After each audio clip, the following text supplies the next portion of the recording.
हाजरीन, आदाब। आज की तवारीख में मैं इग्नू के BHIC 132 यूनिट 1 को मैं आपके सामने पेश करना चाहूँगा, जिसमें गुप्त ख़ानदान की क्या हैसियत रही है पूरे हिंदुस्तान में, मैं उस पर रोशनी डालना चाहूँगा। आप तमाम लोग जानते हैं कि बिहार में खासकर मौर्य वंश, गुप्त वंश और उससे पहले जितने भी शासक हुए हैं, जितने भी हुक्मरान हुए हैं, उसमें एक बिहार का तो रोल अहमियत रहा ही है। साथ ही साथ हिंदुस्तान के पसे मंज़र में अगर मैं देखूं तो मैं आपको बताने की कोशिश करता हूं कि बिहार के में जो 4 बहुत बड़ी बड़ी हिंदुस्तान में हुक्मरान हुए, मौर्य वंश, गुप्त वंश और मॉडर्न तवारीख में 2-4 जो नामें आती हैं, उसमें सबसे अहम नाम मौर्य वंश के बाद गुप्त वंश आता है। हम और आप जानते हैं कि ये लोग, ये ख़ानदान तवारीख दानों के मुताबिक उनका नज़रिया जुदा जुदा ज़रूर है, लेकिन ये मानने को तैयार है कि मौर्य वंश जो थे, मौर्य ख़ानदान जो थे, वो तो बिहार के थे। इसमें कहीं पर कोई तवारीख दानों की पूरी जो लोग हैं वो उसको मानने के लिए तैयार हैं। लेकिन मैं इसके आगे मैं बताना चाहूँगा, लेकिन मौर्य हुकूमत के 500 साल के बाद गुप्त खानदान की इब्तदाई दौर शुरू होती है। मतलब यह हो गया कि 500 वर्षों के मौर्य हुक्मरान के बाद एक ऐसे शासक का, ऐसे हुक्मरान का, खानदान का वजूद में आता है जो पूरे भारत, हिंदुस्तान के साथ साथ अफगानिस्तान और सेंट्रल एशिया में उसकी हैसियत किसी न किसी शक्ल में जरूर देखी जाती है। हम और आप तमाम जानते हैं कि कुषाण जो हुक्मरान थे, उनके आखिरी जो सबसे अहमियत वाले जो हुक्मरान थे वो कनिष्क थे। और कनिष्क में के आखिरी दिनों का जो सबसे अहम जो हुक्मरान हुए, जिसको आप कह सकते हैं कि वे लोग की हैसियत हुक्मरानों की नहीं रही, सामंतों की रही। और उनमें सबसे पहले उत्तरी हिस्से में वो गुप्त खानदान हुए और उसके बाद वकाटक वंश जो दक्षिणी हिंदुस्तान में वजूद में आए। इसका मतलब यह हुआ कि कनिष्क के आखिरी दिनों में जो सबसे अहम जो हुक्मरान हुए, जिसके आखिरी दिनों में जब उनका जवाल पजीर शुरू हो गई, तो आपके सामने कनिष्क के जो एक सामंत जो राजा थे, वो वो वो वो हुकूमत करना शुरू कर दिया। और इस हुकूमत में क्या हुआ कि सबसे पहले जो हुक्मरान हुए उसमें जो है आपको श्री गुप्त का नाम आता है, उसके बाद घटोत्कच का नाम आता है। ये 2 ऐसे हुक्मरान हुए जिनकी वजूद सामंतों की रही, लेकिन श्री विजय जो श्री गुप्त के नाम से जो जाना गया, उसने अपने आप को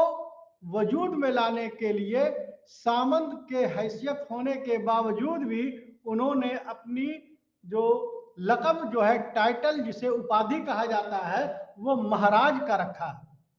महाराज का मतलब ये होता है कि उन्होंने अपने आप को डायरेक्टली या इनडायरेक्टली अपने आप को हुक्मरां साबित करने की कोशिश करनी शुरू कर दी थी। उसके बाद वो तमाम जो वाकाटक वंश के थे, खानदान के थे, और गुप्त शासन के जो श्री गुप्त में थे, ऐसा नहीं कि कनिष्क के हुकूमत करने के बाद यही दोनों वजूद में आए, ऐसी बात नहीं है। यवन भी आए, शक भी आए, पल्लव भी आए, ये लोग भी आए। ये तमाम लोग जो थे कनिष्क के तरह ही भारत के, हिंदुस्तान के नहीं थे। वो सारे लोग किसी न किसी गैर मुल्की जगह से आए थे और आने के बाद भारत में, हिंदुस्तान में वो हुक्मरां करना चाहते थे। उसमें बहुत सारे लोग जो है कनिष्क में, ऐसा नहीं कि कनिष्क को विरासत में गुप्त शासन ने उनको दे दिया श्री गुप्त को कि लीजिए आप हुकूमत कीजिए, ना, ऐसी बात नहीं है। मैंने जैसे पहले भी आपको मैंने कहा कि यवन, शक, उसके बाद जो है अही छत्र, जो बरेली और मेरठ के इलाके में शासन कर रहे थे, हुकूमत कर रहे थे, सूर्य मित्र, उसके बाद अग्निमित्र,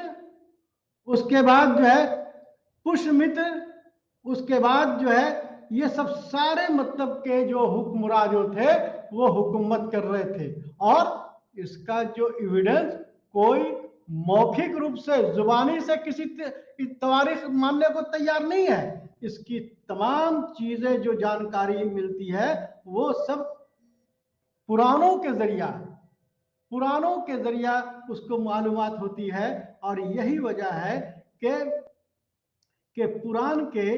जो ये अश्व पुराण हो गए,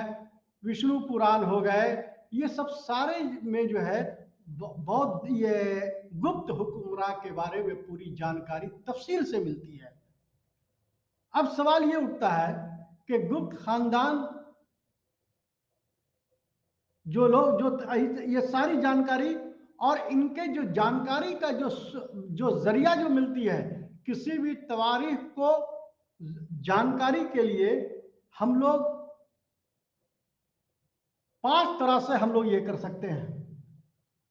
एक तो है कि अगर हुक्मरानों की जानकारी अगर आपको हासिल करनी है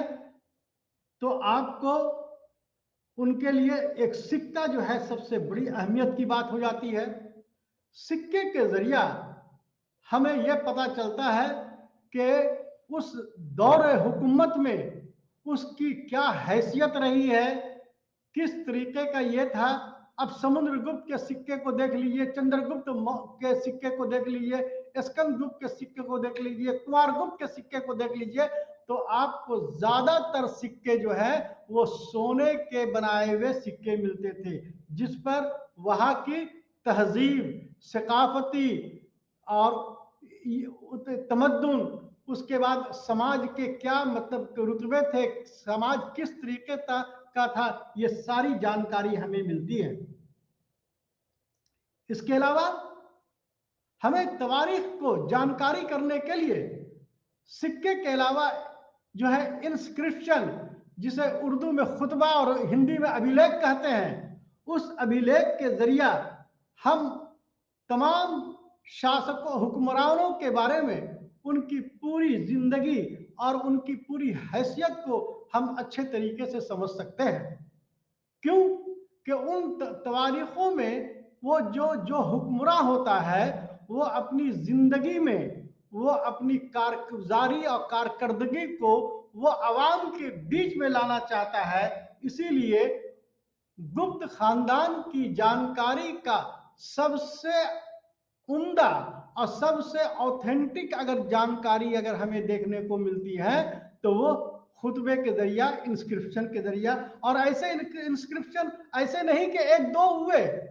42 इंस्क्रिप्शन ऐसे मिले हैं जिसके जरिया समुद्रगुप्त से लेकर कुमारगुप्त और कुमारगुप्त से लेकर चंद्रगुप्त और चंद्रगुप्त से लेकर के स्कंदगुप्त तक का जो है तमाम चीजों की जानकारी 42 इंस्क्रिप्शन इस मजमून निगारी के जरिया मिले हैं। जिससे गुप्त खानदान की पूरी जानकारी और उनके वजूद का और उनकी हैसियत और उसके लाए अमली जिंदगी का सारी चीजें हमें देखने को मिलती हैं। हम और आप जानते हैं कि इलाहाबाद में जो एक अभी जो नाम प्रयाग है, वहां पर एक इंस्क्रिप्शन खुतबा जो मिला है वो हरिशेन के जरिए लिखा है, जिसे दौर हुकूमत समुद्रगुप्त के दौर हुकूमत में उसने ये हुआ। अब अगर समुद्रगुप्त की जानकारी अगर हमें मालूम करनी है और अगर उसकी हैसियत और उसके अमल जिंदगी को समझना है, तो हम और आप जो है प्रयाग प्रशस्ति, प्रयाग इंस्क्रिप्शन को अगर आप देख लेंगे तो आपको समझ में आ जाएगा कि उस वक्त की हुकूमत की तरक्की पजीर समाज में और ये समाज में और हुकूमत को एक्सपेंशन करने में, विस्तार करने में, तरक्की करने में समुद्रगुप्त का क्या रोल और क्या अहमियत रही है। और भी आगे हम बढ़ाएं तो उसके बाद हम ये जानते हैं कि स्कंदगुप्त के द्वारा, स्कंदगुप्त के जरिया जो हुनों पर आक्रमण मतलब के जो हुआ, यानी कि अगर स्कंदगुप्त की जवाल का अगर वजह या गुप्त खानदान की जवाल का वजह अगर हमें समझना है तो हमें समझना होगा कि भीतरी खुतबा, जिसके भीतरी इंस्क्रिप्शन कहा जाता है, उस इंस्क्रिप्शन के जरिया स्कंदगुप्त के जमाने में उनके जो इस तरीके से जवाल पजीर होना शुरू हो गया, उसके सारे असबाब कौन सी वजह थी जिससे हम वो खानदान खत्म हुआ, ये सबसे अहम जानकारी हमें भीतरी इंस्क्रिप्शन से मिलती है। उसी तरीके से मंदसूर इंस्क्रिप्शन से, जिसने वार्स भट्ट ने जो मतलब किया था, गुप्त खानदानों ने आर्ट और लिटरेचर में किस तरीके से तरक्की की थी, कितनी मतलब कि उन्होंने ये इतना अच्छा आर्ट यानी कि मथुरा आर्ट और ये जितने भी आर्ट्स की ये शैली जो हुई है, वो तमाम चीज की जानकारी हमको मंदसूर इंस्क्रिप्शन से मिलती है। सबसे बड़ी बात यह है कि ब्याना हॉर्स जो 1949 और 50 के दौरान 2200 सिक्के मिले हैं, जो अफगानिस्तान के मतलब की जगह से मिले हैं। इसका मतलब यह होता है कि सिक्कों का मिलना इस बात से जरूर बात समझ में आती है कि उनका जो है दौर हुकूमत सेंट्रल एशिया के मुल्कों में भी मौजूद था, इसलिए कि इतने तादाद में सिक्के का मिलना इस बात को जाहिर करती है कि किसी न किसी शक्ल में ये हुक्मरानों का या गुप्त खानदानों का बहुत बड़ा रोल रहा है। हम इन तमाम लोगों के बारे में, हम जो हुक्मरां हुए हैं उन पर हम रोशनी डालने से पहले हम आपको ये बताना चाहते हैं कि ये गुप्त खानदान का जो है वजूद और हम जानकारी हम किस तरीके से कर सकते हैं। इसी तरीके से हम देखते हैं कि चौथी सदी के बाद समुद्रगुप्त, चंद्रगुप्त सेकंड, कुमारगुप्त और स्कंदगुप्त, ये 5 ऐसे मतलब के हुक्मरान थे जो एक अहम हुक्मरान माने गए हैं। इस बीच में अगर हम श्रीगुप्त को ले लें, घटोत्कच को ले लें, रामगुप्त के बारे में ले लें, तो इनकी हैसियत वो हैसियत नहीं थी जो हैसियत समुद्रगुप्त की थी, कुमारगुप्त की थी या चंद्रगुप्त सेकंड की थी। तीसरी बात यह कि चौथी शताब्दी ईस्वी में जो है हिंदुस्तान के जो गुप्त खानदानों का जो उरूज जो हासिल हुआ, हमें जो उसका उरूज जो है देखने को मिलता है समुद्रगुप्त के हुकूमतों में। हम उसका तफसील से बयान करेंगे, लेकिन सिर्फ मैं आपको ये मैं बताना चाह रहा हूं कि गुप्त खानदान का जो ये जो नाम रहा है और जो उरूज रहा है, वो बहुत बड़े हैसियत के हामिल रहे हैं। तीसरी बात ये कि उत्तर और पश्चिम के हिस्से में सिक्के में जो ये गुप्त खानदान रहे हैं, उसमें सिक्के के जरिया जो है हमें जो सिक्का जो मिला है वो अफगानिस्तान से मिला है, हरियाणा से मिला है, पंजाब का उत्तरी, दक्षिणी या पश्चिमी, और कश्मीर में जो कनिष्क के जमाने में उसकी राजधानी थी, और साथ में मथुरा, हरियाणा, राजस्थान वगैरह में गुप्त खानदान किसी न किसी शक्ल में वो हुकूमत कर रही थी। इसमें कहीं पर दो बात राय नहीं है कि उन लोगों ने किस तरीके से हुकूमत किया है। हम अगर देखते हैं कि गुप्त खानदान जो है दक्षिणी इलाके में, हिंदुस्तान के दक्षिणी इलाके में सातवाहन के जवाल पजीर होने के बाद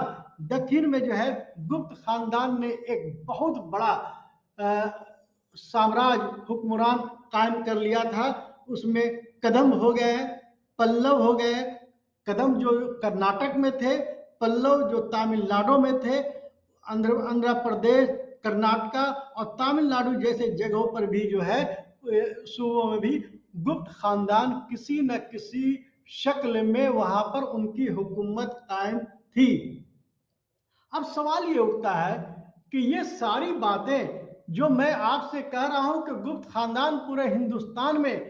वो किसी न किसी रूप शक्ल में जो है हुकूमत कर रही थी, तो मैंने उनके सिक्के की मौजूदगी की वजह कर और ये उसके जो है आर्ट एंड आर्किटेक्चर और इंस्क्रिप्शन के माध्यम से मैं बताना चाह रहा हूं। लेकिन लिटरेचर की हैसियत से उनकी क्या हैसियत रही है, तो आपको मैं ये बता दूं कि सातवाहन के शिलालेख शिवगुप्त की तरक्की में जो है सबसे बड़ी जानकारी मिलती है। उसके बाद जो है उस अभिलेख से, उस जो इंस्क्रिप्शन में जो मिला है, तो उसने मतलब कि ये दर्ज किया है कि जिस जमाने में वो हुकूमत चल रही थी, मतलब कि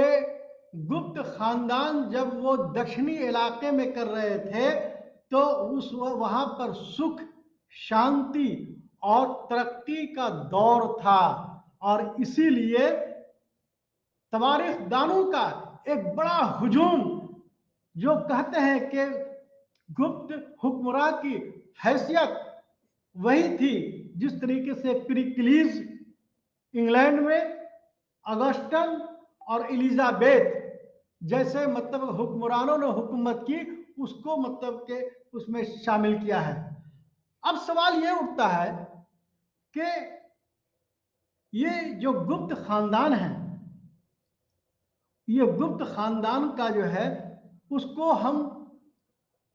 सुनहरा अरबाब हम क्यों कहते हैं? हम क्यों कहें कि ये दौर जो है वो बड़ा ही सुनहरा दौर था? आप और हमको ये मालूम होनी चाहिए कि हिंदू धर्म का विकास अगर किसी भी शासन हुक्मरान में देखने को मिलता है, तो वो देखने को मिलता है गुप्त वंश में, गुप्त खानदान में। इसलिए कि उन लोगों ने भागवत का ये किया, और जिस तरीके से पुराणों में उनके बारे में ब्रह्मांड पुराण, वायु पुराण और विष्णु पुराण में तफसील से गुप्त हुक्मरान के बारे में पूरी जानकारी मिलती है। हम और आप जानते हैं कि जितने लिटरेचर हैं, उस लिटरेचर में अगर हम किसी भी जो लिखी गई है उसमें अगर शासकों का, अगर वो उसमें राजाओं का वर्णन अगर ये मिल रहा है, तो इसका मतलब ये है कि उस दौर का ये जो है वो बड़ा ही मजबूत और बहुत ही जो है सुनहरा होगा। लेकिन ये जितने भी तवारीखदां हैं या राइटर्स हैं, उन्होंने साफ इस बात को ये कहा है कि ये जो पिरिक्लीज और ऑगस्टन और एलिजाबेथ, ये सारे मतलब कि ये है, तो इसको जो है कहना बिल्कुल सही नहीं होगा। बल्कि समुद्रगुप्त के बारे में तो कह दिया कि ये नेपोलियन से उसका हम मुकाबला कर रहे हैं। आप हिंदुस्तान का एक जो हम खास कर कह सकते हैं कि बिहार से जिसका ताल्लुक हो और उसको नेपोलियन की मानिंद जो है आज का तवारीखदां अगर उसको बताता है तो इसका मतलब यह है कि वो हुक्मरान, वो हुकूमत खानदान वाकई में जो है बहुत ही उरूज पजीर होगा, इसमें कहीं दो राय नहीं है। आरसी त्रिपाठी और डॉक्टर स्मिथ, ये दोनों दो ऐसे तवारीखदानों ने हैं जो उन्होंने कहा है कि उनके हुकूमत में इंतजाम कार और शांति और तरक्की के लिए एक सुनहरा अरबाब, हम अगर ये कहें तो ये कहना बिल्कुल गलत नहीं होगा। हिंदू तवारीख के सभी यानी कि हिंदू धर्म की साहित्यों में और उनके लिटरेचरों में जो भी विकास हम देखने को मिलता है, चाहे वो रामायण हो, महाभारत हो या पुराण हो, वेद हो, ये सारी चीजें हम अगर आप देखते हैं तो हम ये पाते हैं कि गुप्त हुक्मरां के जमाने में ही इसकी शुरुआत हुई, बल्कि लिखने वाले उनके जमाने में थे। इसीलिए गुप्त खानदान को क्लासिक पीरियड कहा गया है। क्लासिक पीरियड का मतलब यह हुआ कि ऐसा दौर हुकूमत जिसमें समाज, उसके बाद कानून, मजहब, सियासत और इकोनॉमी जब तक मजबूत नहीं होगी तब तक हम सुनहरा अरबाब उसको हम नहीं कह सकते हैं। इसके बाद अगर हम और भी देखें तो हम ये पाएंगे कि इनके दौर हुकूमत में बहुत सारे ऐसे किताबें लिखी गई जिसके बारे में मैं अभी जो है खाली थोड़ा सा मतलब कि मैं इंट्रोडक्शन दे रहा हूं कि जैसे विशाखा दत्त का देवी चंद्रगुप्तम, विशाखा दत्त ने जो लिखा था देवी चंद्रगुप्तम, जो गुप्तों के बारे में पूरी बहुत ही मजबूती के साथ उनकी जानकारी का एक अहम ये माना गया है। कालिदास, जिनके जमाने में जो है उन्होंने कामंदकीय नीतिसार, कथा सरिता सागर, चंद्र गर्भा परिपक्ष, हजरत गिरामी, चूंकि ये सारे किताबों का नाम है, इसका उर्दू लफ्ज नहीं हो सकता है, इसलिए मैं फिर एक बार आपको मैं कहना चाहूंगा कि कालिदास के जरिया जो किताबें, अहम किताबें लिखी गई उसमें कामंदकीय नीतिसार, उसके बाद कथा सारिता सागर, उसके बाद चंद्र गर्भा परिप्रक्ष, ये किताबों का नाम है। इसलिए आप जो है इस भारतीय जो साहित्य है उसको बारे में भी जानकारी हम और आपको रखनी जरूरी है। उसी तरीके से विशाखा दत्त ने एक मुद्रा राक्षस एक किताब लिखी जिसमें जो है इकोनॉमी की पूरी जानकारी हमें मिलती है। जिस तरीके से मौर्य काल में आपको कौटिल्य का अर्थशास्त्र जिस तरीके से देखने को मिलता है, उसी तरीके से आप ये महसूस करेंगे कि मुद्रा राक्षस भी जो है वो इकोनॉमी के ऊपर पुरजोर उसमें ये है। उसी तरीके से विशाखा दत्त का मुद्रा राज कामसूत्र का वत्सायन, ये सारी किताबें हैं। उसी तरीके से बिहार के राहुल संस्कृत्यान और बिहार के ही थे वो, उन्होंने गुप्त इतिहास की जानकारी का राहुल संस्कृत्यान ने बहुत ही अच्छी चीजों को ये किया है। इसके अलावा जो है हम अगर आप देखते हैं तो ये सारी जानकारी जो सुनहरा अरबाब में देखा जा सकता है, तो उसकी जानकारी के लिए विदेशी जो सयाह जो आए, यानी फॉरेन ट्रेडर्स जो आए, और आने के बाद जिन लोगों ने अपनी आंखों से गुप्त खानदान की कारकर्दगी को देखा है, उन खानदानों के बारे में पूरी जानकारी हमें मिलती है। और चूंकि गुप्त खानदान के जमाने में चंद्रगुप्त सेकंड जो जो जब हुकूमत कर रहे थे तो 319 से लेकर 414 के बीच में फाहियान आए, और फाहियान आने के बाद करीब करीब 15 साल भारत में रहकर उन्होंने जो गुप्त हुक्मरानों की हुकूमतों को देखा, और देखने के बाद वो अश अश करने लगे कि इतनी अच्छी हुकूमत जो भारत में चंद्रगुप्त कर रहे हैं, गुप्त खानदान कर रहे हैं, ये उन्होंने अपनी किताबों में जो है उसको दर्ज किया है, जो एक बहुत ही ऑथेंटिक किताब है। उसके अलावा इत सिंह 671 में आए, उन्होंने गुप्त खानदान के बारे में लिखा। उसके बाद हुएन सांग 629 में आए, जो ये सब सारे ऐसे चीनी सयाह आए, ट्रेवलर्स आए, जिन्होंने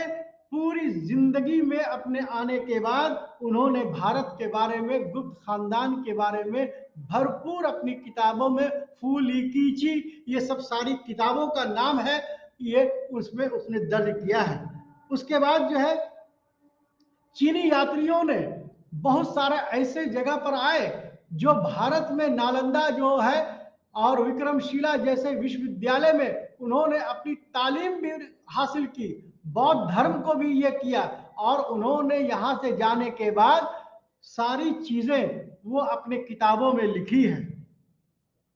हाजरीन, मैं ये आपको बताना चाह रहा था कि जो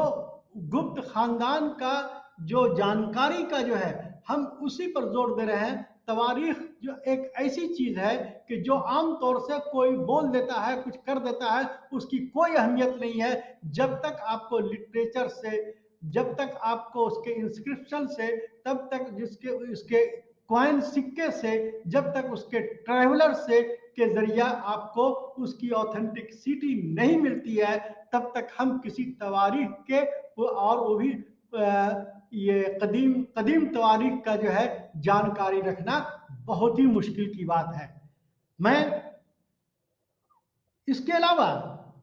जितने भी जो मतलब ये चीनी यात्री जो आए, चीनी से सयाह जो आए, और आने के बाद उन्होंने अपनी बातों को जो लिखा, तो उसके बारे में पूरी जानकारी मिलती है। लेकिन हम अगर चीनी ये सयाहों का अगर हम जिक्र करते हैं तो अफगानिस्तान के आए हुए अल-बरूनी का भी जो है हम इस गुप्त खानदान की जानकारी का एक अहम रोल अदा किया है, और इस रोल को अदा करने में 1017 से लेकर 20 तक 4 साल भारत में रहकर गुप्त सनवत यानी गुप्त की मतलब के तारीख जो है, यानी कि जैसे जैसे मुसलमानों में ईस्वी होता है, उसी तरीके से, जिस तरीके से क्रिश्चियन में एरा होता है, उसी तरीके से हिंदू सनवत की जानकारी का अगर पूरी जो है सोर्स अगर हम देखें तो हम ये देखेंगे कि हमें गुप्त सनवत की जानकारी अल-बरूनी दे रहे हैं। इसका मतलब यह है कि गुप्त खानदान के जमाने में सनवत, उसकी तारीख की शुरुआत हो चुकी थी।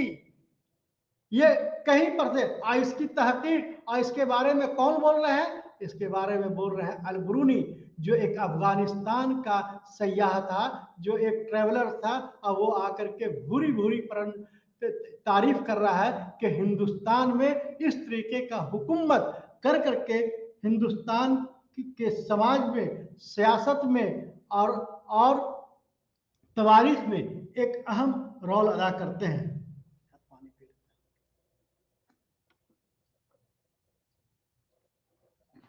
सॉरी। अब मैं एक और बात की तरफ मैं इशारा करना चाहता हूं कि गुप्त खानदान की जाति के बारे में थोड़ा सा मतलब के तवारीख दानों में थोड़ा सा बहुत कंट्रोवर्सी है, और मैं बहुत ही इख्तिसार में मैं ये बताना चाहता हूं कि इस मामले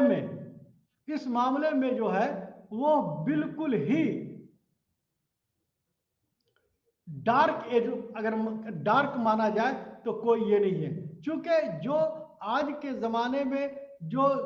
जातियों का एक अहम रोल हो गया है सियासत में, उस तरीके को अगर हम देखें तो हमको ये मालूम होना चाहिए कि गुप्त खानदान के बारे में कुछ तवारीखदां ये कहते हैं कि वो वैश्य जाति के थे। इसके मानने वाले डॉक्टर अल्तेकर साहब, अय्यांगार साहब और एलान साहब, एलन ALLAN, ये जो बात कहते हैं ये विष्णु पुराण के लिटरेचर के द्वारा के जरिया ये कहते हैं कि ये लोग जो थे, गुप्त खानदान जो थे, वो वैश्य थे। लेकिन जहां तक सवाल ये है कि डॉक्टर राय चौधरी साहब, राम गोपाल साहब, उदय नारायण साहब, ये सारे लोग कहते हैं कि ये जो थे गुप्त खानदान जो थे वो ब्राह्मण थे। उस तर्क में उनका ये कहना है कि चंद्रगुप्त जो है वो जो दोयम अपनी पुत्री यानी अपनी बेटी की शादी प्रभावती जो वकाटक वंश खानदान का जिसका राजा रुद्रसेन दोयम था उससे हुई थी,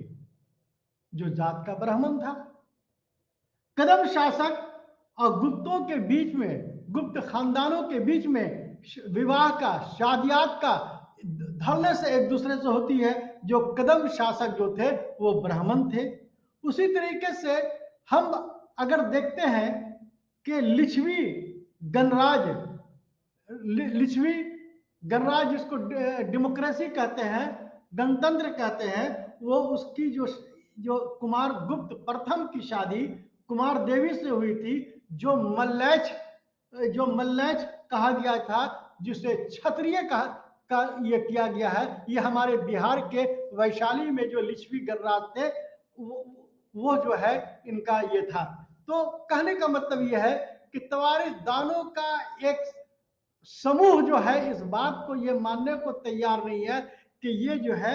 गुप्त जो है वो किस खानदान से ताल्लुक थे, किस जाति से ताल्लुक थे। अगर गुप्ता आज के दौर हुकूमत में अगर गुप्ता को वैश्य मान लिया जाए तो कौटिल्य जो अर्थशास्त्र है, विष्णुगुप्त, चाणक्य, वो तो उसके सामने भी गुप्त लगा हुआ है, जो मोस्टली वो ब्राह्मण थे। तो इस तरीके की बात को कहना, हम समझते हैं कि एक शासक, एक हुक्मरान जो होता है, एक हुकूमत करने के लिए आता है, वो कौन सा जाति के थे, कौन से जात ताल्लुक थे, इनसे कोई मतलब नहीं है। अब हम ये एक दूसरे ये के ऊपर हम आना चाहेंगे कि आखिर जो है कि गुप्त जो ओरिजिनल प्लेस जो है इनका क्या था। ये गुप्त खानदान के जो है ओरिजिनल मतलब के रहने वाले कहाँ के थे। एक बहुत बड़ा अभी जो एक ये हो रहा है कि ये गुप्ता जो है वो उनका कहाँ से ये था। तो पुराणों के अनुसार ये जो है प्रयागराज जो उत्तर प्रदेश और साकेत जिसको अयोध्या कहते हैं उसके गंगा जमुना के द्वाब में जो है ये रहते थे। इसमें कहीं पर कोई शक नहीं है कि डॉक्टर जायसवाल इसे उत्तर प्रदेश में कहते हैं कि ये उत्तर प्रदेश के रहने वाले थे और इन्होंने उत्तर प्रदेश में रह करके अयोध्या जिसको साकेत कहते थे और प्रयागराज जिसको आज जो है इलाहाबाद कहते हैं उस जगह के रहने वाले थे। दूसरी तरफ डॉक्टर गांगुली और इत्सिंग के अनुसार जो 671 से लेकर 695 ईस्वी में भारत में आए, उन्होंने अपनी एक किताब में जिसमें में चीनी यात्रियों ने के जो एक बौद्ध विहार बनवाया था जो बंगाल के एक मुर्शिदाबाद मानते हैं कि ये जो है मुर्शिदाबाद के रहने वाले थे। यानी कि बंगाल में डॉक्टर मजमूदार भी इस इनके बातों को समर्थन करते हैं कि मुर्शिदाबाद से आए थे और कुछ लोग इन्हें मालदा मानते हैं। लेकिन तवारीखदानों का एक अच्छा खासा जो लोग हैं वो बिहार की मगध को मानते हैं। क्यों कि मगध के चंद्रश्री की हत्या के बाद, यानी कि उसको खात्मा करने के बाद गुप्त खानदानों का उदय हुआ, जो और इससे भी बात जाहिर होती है कि चंद्रगुप्त जो अव्वल जो पहला शासक हुक्मरान था, जिसको लिच्छवी गणराज के बेटी जो है कुमारी देवी से शादी हुई थी, विवाह हुई थी, और उसका इस बात का भी जो है बहुत बड़ा असर है कि उन्होंने एक बहुत सिक्का किया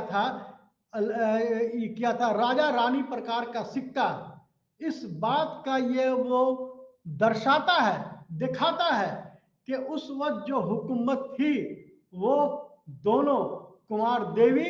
और चंद्रगुप्त प्रथम दोनों कंबाइन कर रहे थे। और अगर कंबाइंड अगर ना होता तो एक सिक्के पर जो राजा रानी प्रकार के सिक्के हैं उस पर दोनों का नाम का आना और दोनों की तस्वीरें आना, इस बात का ये होता है कि उस वक्त जो है दोनों हुकूमत बिहार से हो रही थी। तो बहुत सारे जो तवारीखदानों का जो है ये अलग अलग मतलब के नजरिया है, और उस नजरिए के तहत हम जो है आप इस निर्णय में पहुंच चुके हैं कि हमको जो है ये कुमारगुप्त जो है ये बिहार के रहने वाले थे। और अगर हम ऐसे ना भी माने तो समुद्रगुप्त जो है, जो कुमारगुप्त प्रथम का जो ये बाप था, वो समुद्रगुप्त उनका बेटा था। इस मानने को समुद्रगुप्त ने कई बार जगह पर उन्होंने लिखा है कि मेरा ननियाल जो था वो वैशाली में था, जो जो बिहार के वैशाली जिले में है, जिसको लिच्छवी गणराज से जो है उसको माना गया है। हम इस बहस में बिल्कुल ना पड़ते हुए मैं आपको ये बताना मैं कोशिश कर रहा हूं कि हुकूमत जो इन लोगों ने जो किया है और उन लोगों ने जो हुकूमत की है वो बड़ा ही शानदार हुकूमत की है। और इन लोगों का जो था वो बिहार मोस्टली लोग इसको मानते हैं। अब सवाल ये उठता है कि हम जो है थोड़ा सा आपको हम ये कर दें कि चौथी शताब्दी ईस्वी पूर्व में तो चौथी शताब्दी ईस्वी में तो ये थे, लेकिन चूंकि श्री जो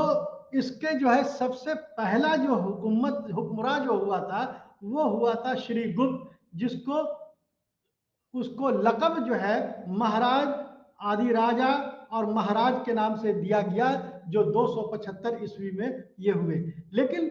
बात समझ में नहीं आती है कि ये कनिष्क के सामंत होने के बावजूद भी अपनी तरक्की अपनी शक्ति को इतना बढ़ा चुके थे कि ये महाराज कहने पर ये लोगों को मजबूर कर दिया और अपने आप को ये कहवाते थे कि मैं महाराज हूँ। उसके बाद जो आते हैं घटोत्कच, ये भी महाराज अपने आप को कहवाए, लेकिन इनकी तिथियों के बारे में, इनके तारीख के बारे में, डेट के बारे में थोड़ा सा कंट्रोवर्शियल मतलब की है। उसके बाद जो है जो मुख्य जो मतलब के जो खास मतलब के जो हुए वो 316 से लेकर 335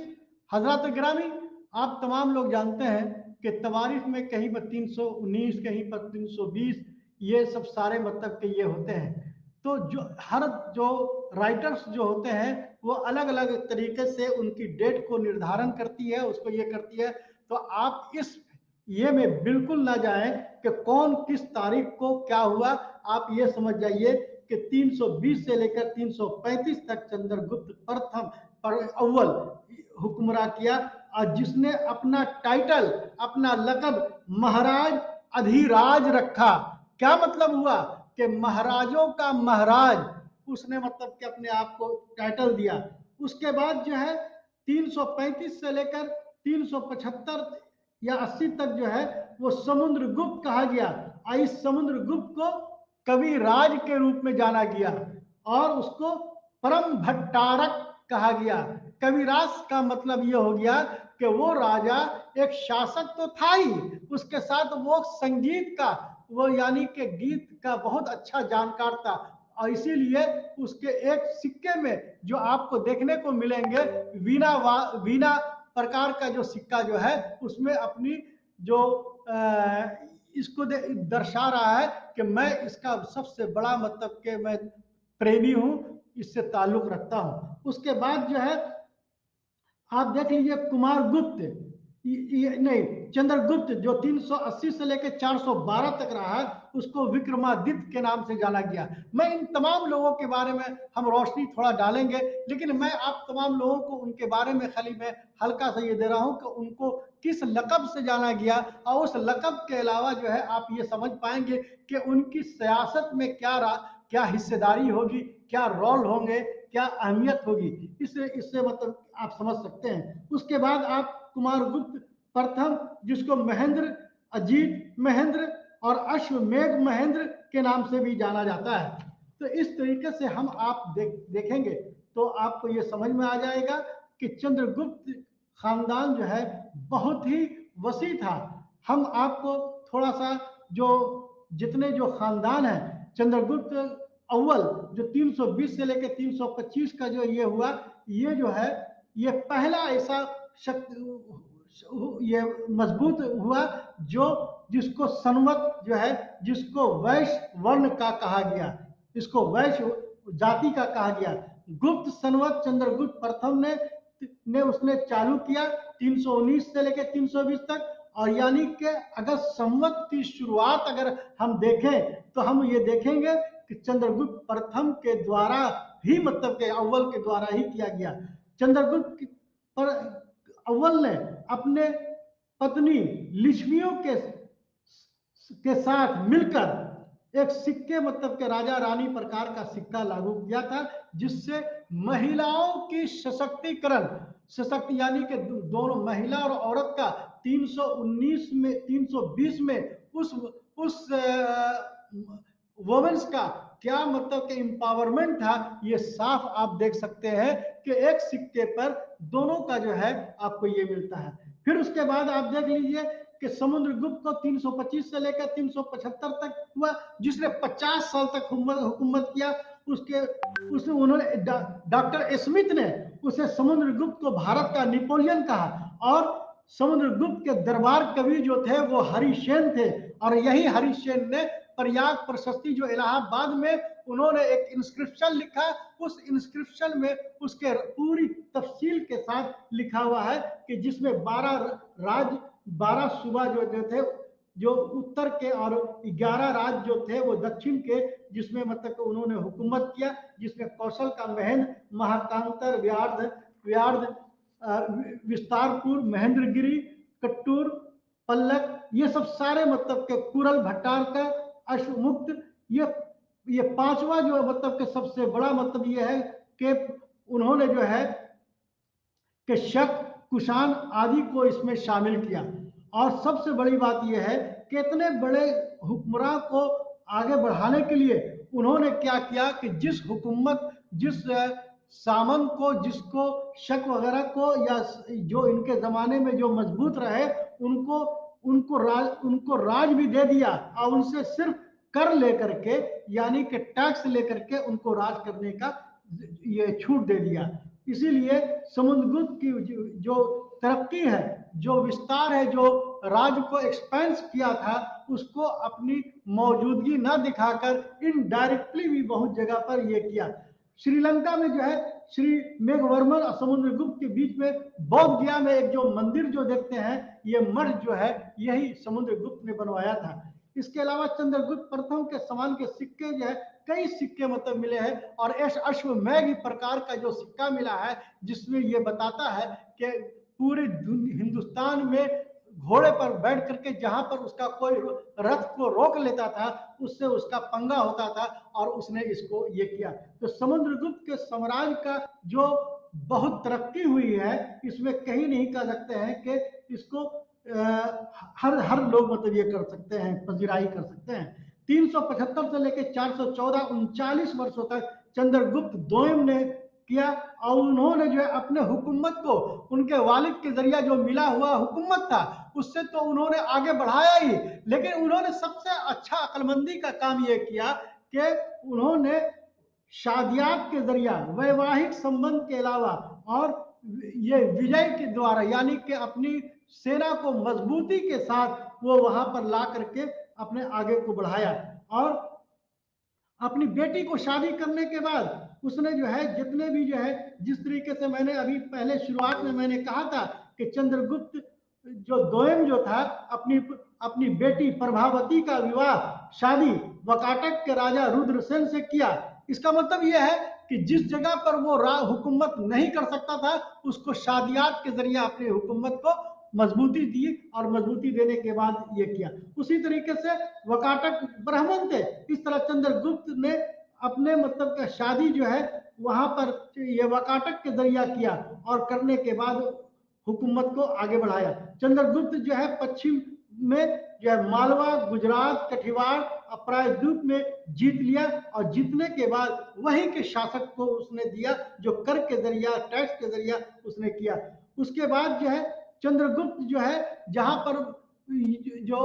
आपको प्रयागराज में राजधानी थी, उस राजधानी को उसने मालवा बना दिया। उसके बाद उज्जैन, मालवा को उज्जैन पर बनाया, और अपनी दूसरी राजधानी जो है पाटलिपुत्र बनाया। पाटलिपुत्र बनाने से का मतलब ये हो गया कि बिहार और उधर जो है मालवा, जिसकी राजधानी उज्जैन थी, उसको अपना ये करा। इसी तरीके से आप दिल्ली के आपको मेहरौली इंस्क्रिप्शन, जो खुतबा जो आपको देखने को मिलेंगे, जो मेहरौली में है, उससे चंद्रगुप्त के बारे में पूरी जानकारी, वो लौह स्तंभ जो लोहे का जो एक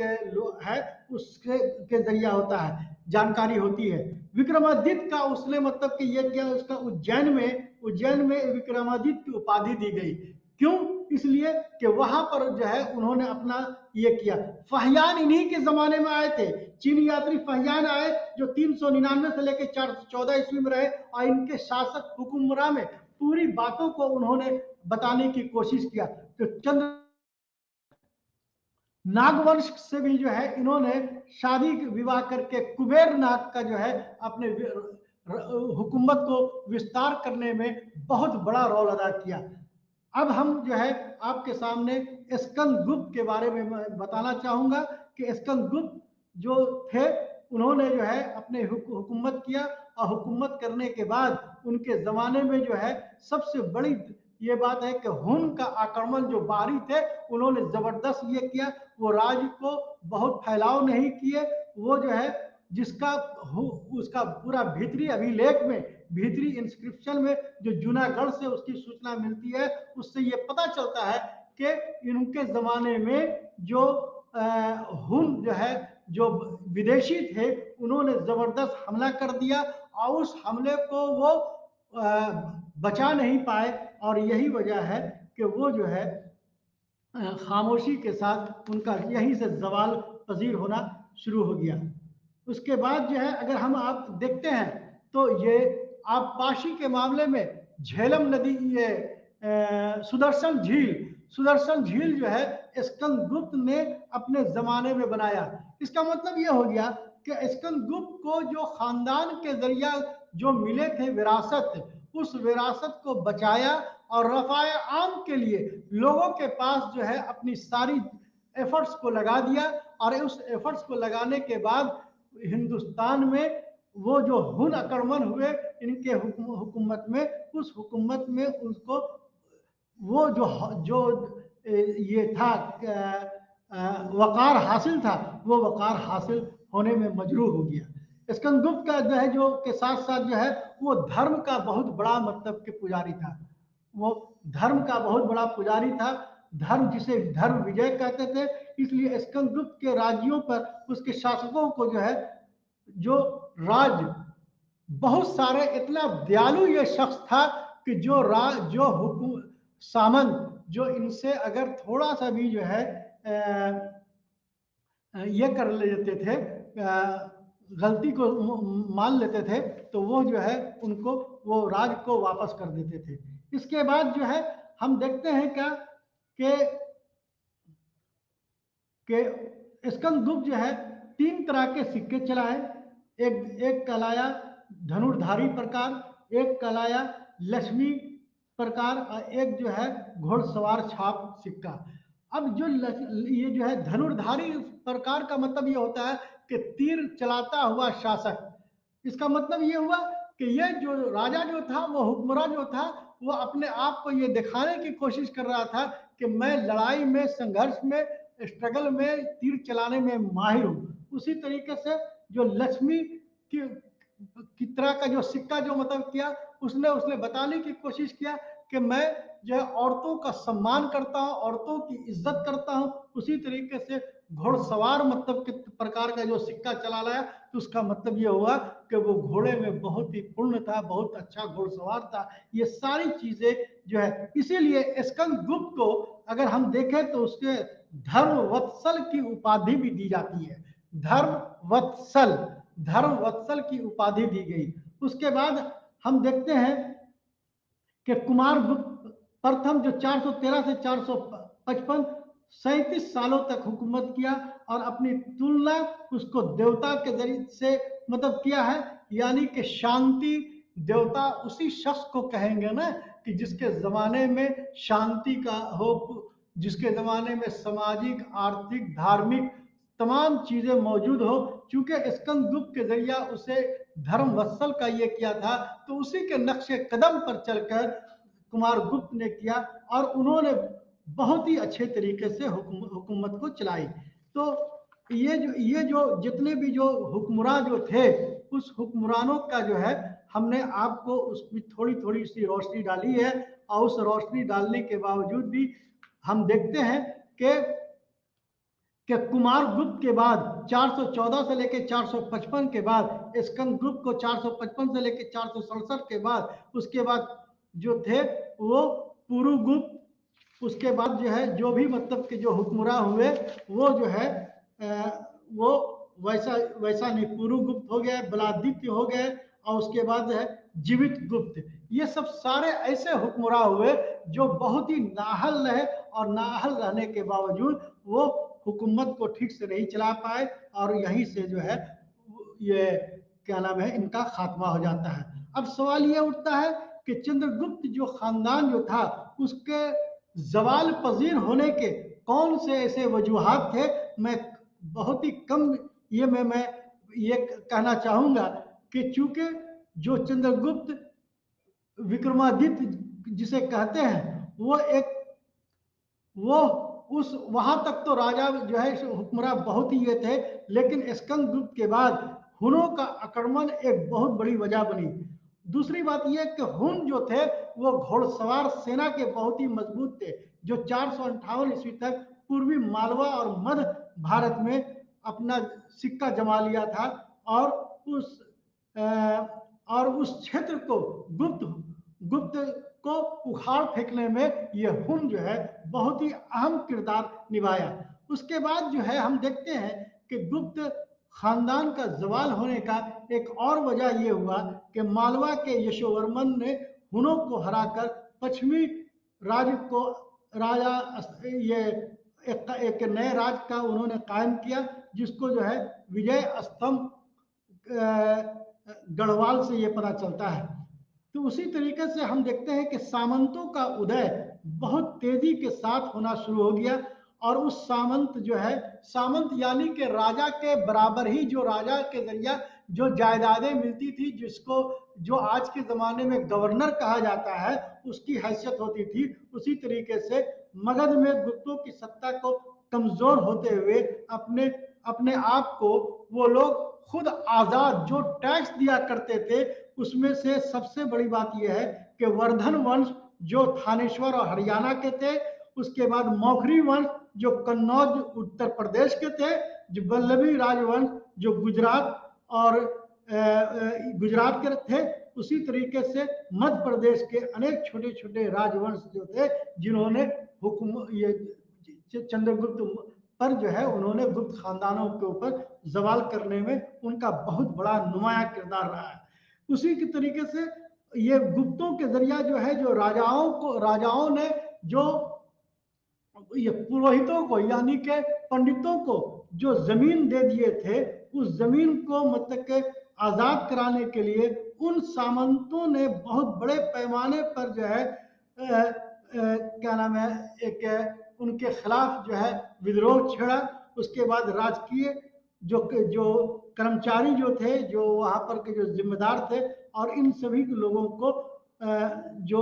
लोग जो है आराम और आसाइश में बहुत ही ये हो चुके थे, उनको जो है उस शक्ति अपने ये से हिम्मत और हौसला से वो सबको परास्त कर करके उसको जवाल पजीर लाने में ये किया। उसके बाद जो है विदेशी व्यापार जो है इनका जो है बिल्कुल कम हो गया, क्योंकि ये लोग जो है जो लोग जितने जो शक्तिशाली थे, जितने भी जो लोग जो थे, जो सामंत थे या जो लोग थे, वो सारे लोग बाहरी थे। और बाहर में आने के बाद जो है वो वहाँ पर अपना ठीक से उनका ये काम नहीं कर सके, और यही वजह है कि इन लोगों ने अपने आप को ये इसके खात्मा करने में बहुत बड़ा ये किया। कुमार गुप्त को जो है बलादित के बारे में, जो नरसिंह बलादित जो था, उसकी जब लड़ाई हुई तो उसे तो वो अपने हुकूमतों को उसके जो उसके अगेंस्ट में लड़ाई लड़ रहे थे, बोला कि भाई ऐसा क्यों नहीं करें कि मैं पानी के नीचे घुस जाऊं या कचड़े के नीचे घुस जाऊं। और यही वजह है कि बुधगुप्त, ये भानुगुप्त, कुमारगुप्त, तृतीय, विष्णुगुप्त आदि ने मिलकर कुल 467 ईस्वी से इसे 550 ईस्वी तक शासन किया। जो लोग बहुत ही कमजोर थे, और इन लोगों का जो है कमजोरी का फायदा उठाते हुए इन तमाम लोगों ने हुकूमत को खत्म करने में बहुत बड़ा रोल अदा किया। हम समझते हैं कि ये गुप्त खानदान में जो बातें मैंने आपको ये किया है, उसमें बहुत सारी ऐसी बातें हैं जिसको आपको सुनकर ये होगा कि गुप्त खानदान सही मानों में एक बहुत ही बड़ी खानदान थी, जिसमें हिंदुओं का जो है हर तरह से तरक्की पजीर हुई, और वैष्णव धर्म का विकास हुआ, तरक्की हुई। और हम ये कह सकते हैं कि मौर्य वंश जो है अगर बौद्ध धर्म के लिए अगर मशहूर था, तो गुप्त वंश जो है वो हिंदू धर्म के लिए सबसे ज्यादा मकबूल तरीन हुक्मरान रहे, और जिन्होंने हिंदू धर्म को आगे बढ़ाने के लिए सभी तरह की कोशिश किए। तो इस तरीके से हम आप तमाम लोगों को मैं ये बताना चाहूंगा कि जो गुप्त खानदान थे, और वो खानदान जो है बड़ा ही मतलब कि जो है हिंदू धर्म के लिए एक अहमियत का हामिल रखता है। और बहुत सारे ऐसे खानदान जिसमें मैंने रामगुप्त का नाम नहीं लिया, और रामगुप्त का नाम अगर हम ये देखें तो उसको कहीं पर से भी जो है हमें ये समुद्रगुप्त का बेटा कहलाया, लेकिन रामगुप्त के बारे में जो है बहुत ज्यादा मतलब के ये लिटरेचर में नहीं है। सिर्फ एक सिक्के मिले हैं, जो भी अल्तेकर साहब के सिक्के मिले हैं, उसी से पता चलता है कि समुद्रगुप्त और चंद्रगुप्त के बीच में एक था जो मतलब कि जो है उसने क्या नाम है राज किया, जिसको रामचंद्र गुणचंद्रकृत ये जो है नाट्य दर्पण से भी जो है इसका जानकारी होती है। तो मेरा ये कहना है कि गुप्त वंशों की जानकारी का जो सोर्सेज हैं, वो एक अगर हम ये कहें तो सिक्का जो खुद का निकाला होता है, जो ये होते हैं राजा होते हैं, वो खुद निकालते हैं, और उस राजा के सिक्के के जरिया मुझे ये पता चलता है कि उसकी क्या कारकर्दगी रही है, सामाजिक तौर से क्या रहा है, ये इकोनॉमी तौर से क्या रहा है, और सियासत में उसका क्या रोल रहा है, और उसको जो है आर्ट और आर्किटेक्चर में उनका क्या रोल रहा है। हम समझते हैं कि ये गुप्त वंश जो है इन तमाम चीज़ों में एक अहम रोल अदा किया है। और इन्हीं लफ्ज़ों के साथ मैं अपने वाणी को मैं आराम देना चाहता हूँ। शुक्रिया।